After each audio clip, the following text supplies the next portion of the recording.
laha hi le ka Tsonga Rap Talk Show guys. So guys, namuntlha na mahungu ma kahle. Sign Free u pfule record label ya yena leyi vitaniwaka The Sign Free Media. So guys, make sure ku ka Facebook ma ya mi fika mi searcha mi joina Facebook page ya yena leyi nga The Sign Free Media.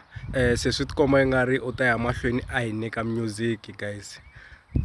Na yi rhandza idea ya yena, swi kahle ku munhu a ti pfulela record label ya yena guys. A hi mhaka yo biha loko u ri artist u nga ti pfulela record label ya wena, a swi bihangi sweswo u ti manejela music wa wena hi wexe kumbe u teka 100% ownership ya music wa wena, hikuva swi tiva ku ri loko u ri na manager hi xitalo ku endleka yini. Loko u ri na manager a swi vuli ku u ona music wa wena 100%.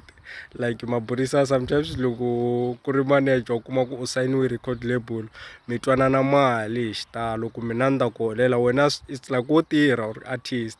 Xa wena ya ku recorda tinsimu vona va faka ka tipulatifomo ta vona like vo YouTube, Spotify, lava swi tivaku ku loko vo faka kona loko ku streamiwa music wa wena va ta benefita something.